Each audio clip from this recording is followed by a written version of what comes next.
If you've ever wondered how polarization impacts political parties, this video is for you. Have you ever gone into a voting booth and thought, I don't like either of these two candidates. I guess I'll just choose the lesser of two evils. Or even worse, maybe you've decided not to vote because you just can't get behind any of the candidates. Who cares? Don't vote at all! If that's the case, in this video, I'm going to discuss how polarization impacts political parties and how that can affect the choices you have in the voting booth on election day. If you stay to the end, I'll also give you 3 things you can do to reduce polarization in your community.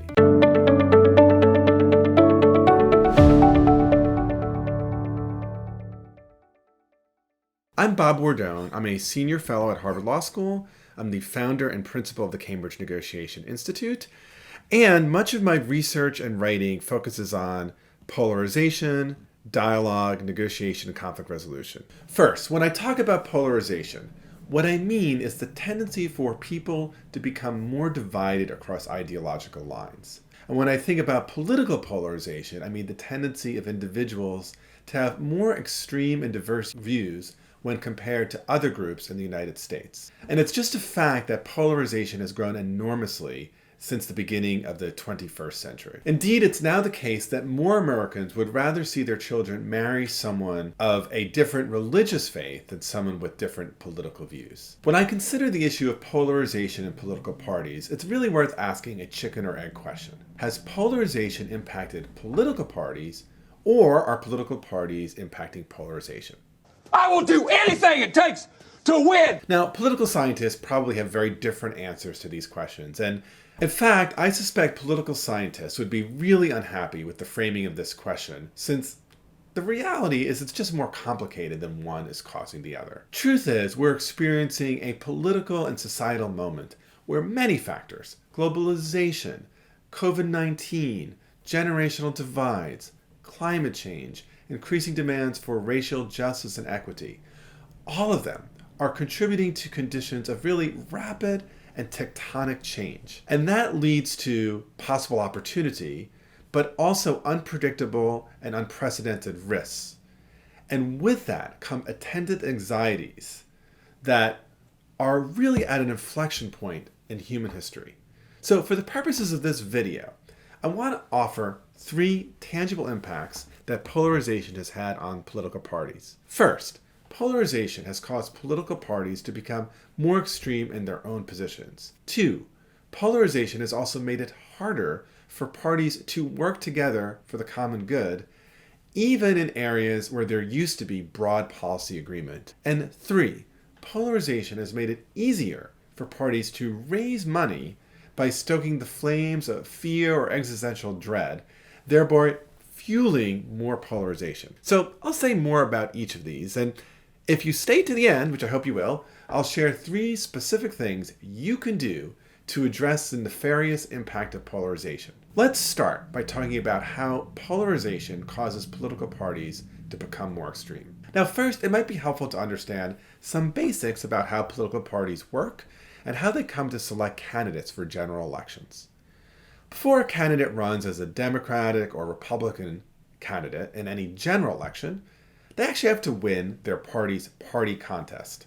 Now, in some jurisdictions, only members of a particular party can vote for candidates of their own party in a primary election. So, for example, if you're registered as a Democrat, you would be eligible to vote in the Democratic primary, but not in the Republican Party. In other jurisdictions, a citizen can vote for any candidate, regardless of their party affiliation. Either way, though, it's likely the case that voters who are more likely to vote in a primary are those who are more engaged and therefore usually a bit more ideologically committed or extreme than a typical voter who would show up at the poll in a general election. Consequently, candidates running during the primary tend to take more partisan views in order to secure their party's nomination. Traditionally, once they are their party's nominee, they kind of pivot toward the political or ideological center.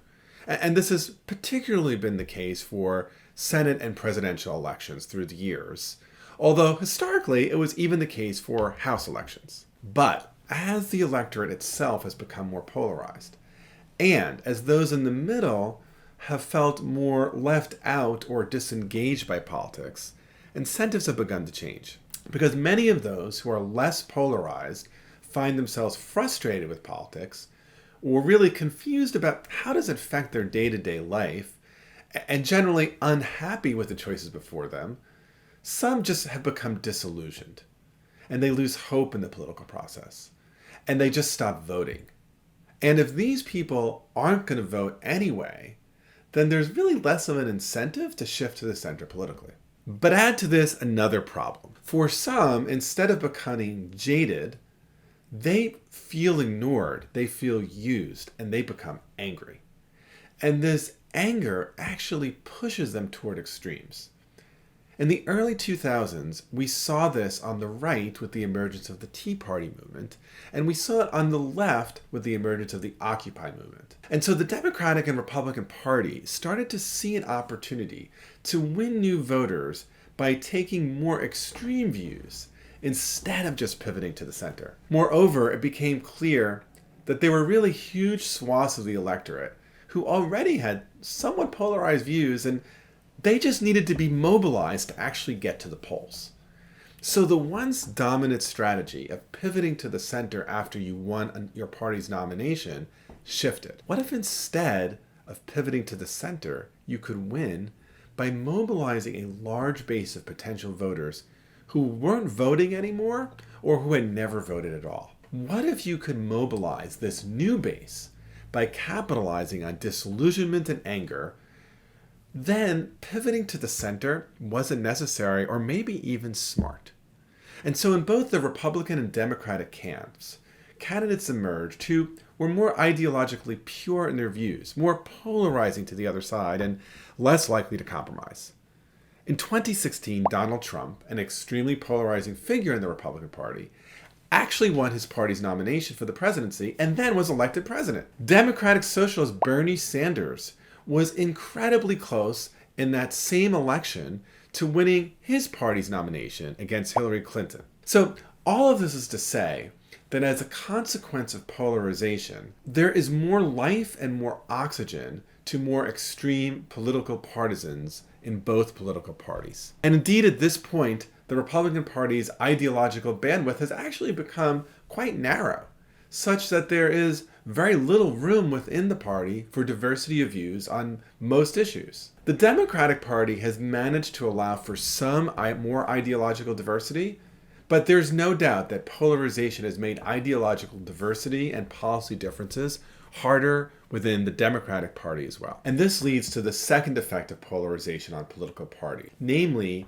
their inability to work with each other across the aisle. Only a mere fraction of them actually voted in support of the November 2021 infrastructure bill. As parties have become more polarized, it's become tougher for them to work with each other across the aisle, even on issues of common concern. For example, not so long ago, it would have seemed relatively likely that a bill providing for rebuilding of roads, bridges, ports, and airports would have broad bipartisan support. After all, whatever your politics, we all use infrastructure. We all want modern airports and safe bridges and good roads. Despite this, of the 263 Republicans in Congress, only 32 voted in favor of President Biden's bipartisan infrastructure bill in November of 2021. And many of those Republicans took enormous amount of heat within their own caucus for making this decision. Similarly, despite an insurrection designed to overturn a presidential election and resulting in the ransacking and desecration of the U.S. Capitol, only 2 Republicans in the House of Representatives were even willing to be part of a bipartisan committee to investigate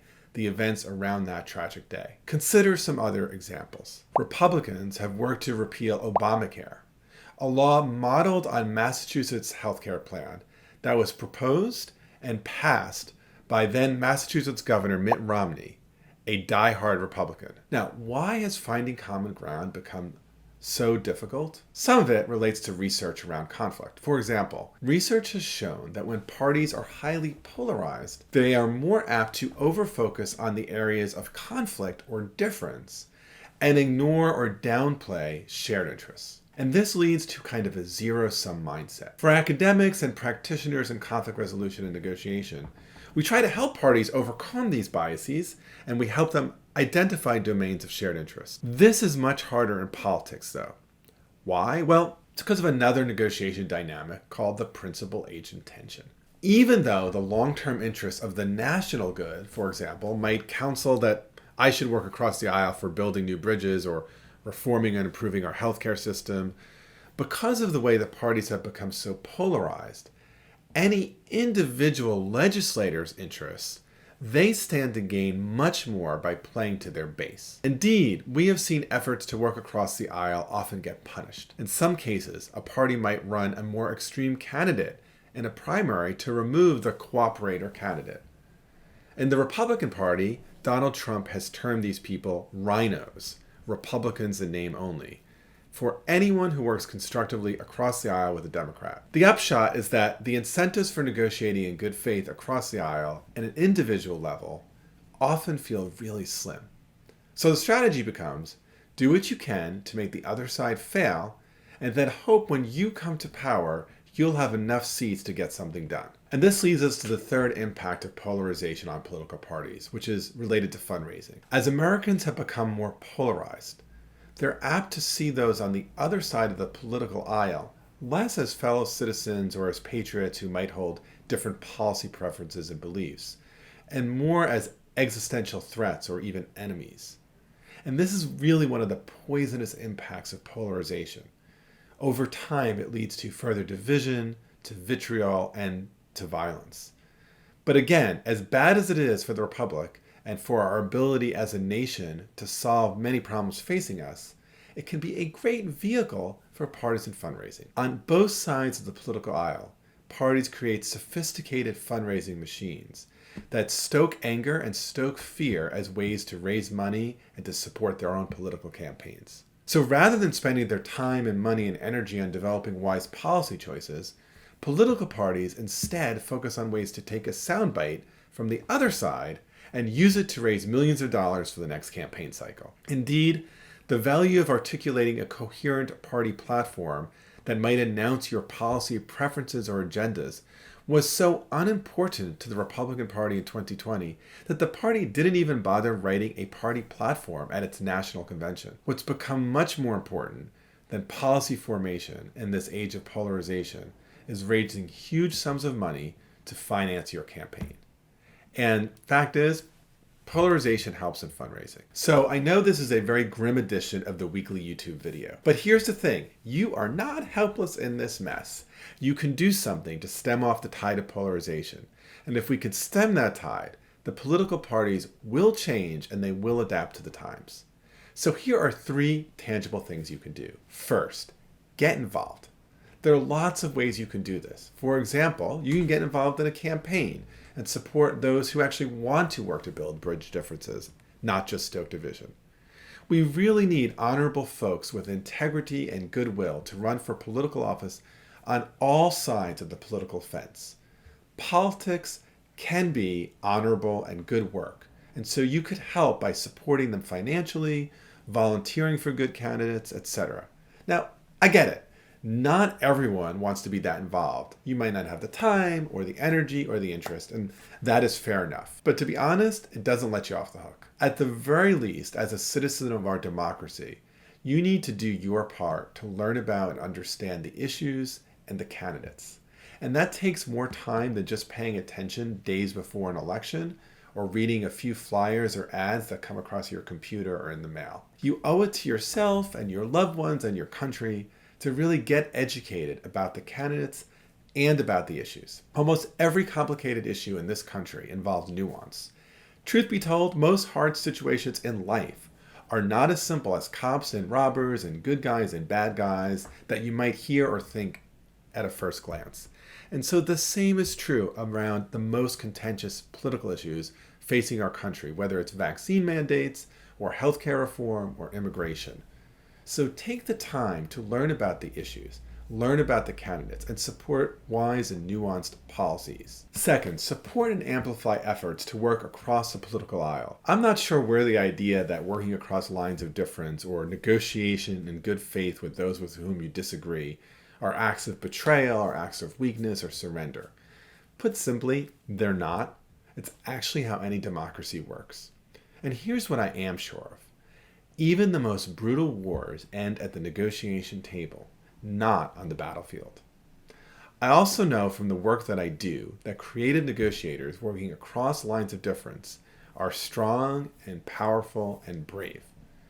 Our country has a long history of partisans coming together to do great things, whether it was former Democratic Speaker of the House Tip O'Neill and Republican President Ronald Reagan, or whether it was Abraham Lincoln's team of rivals cabinet during the Civil War. When you see leaders, local or national, working across the aisle, don't despair, shake your head, or condemn.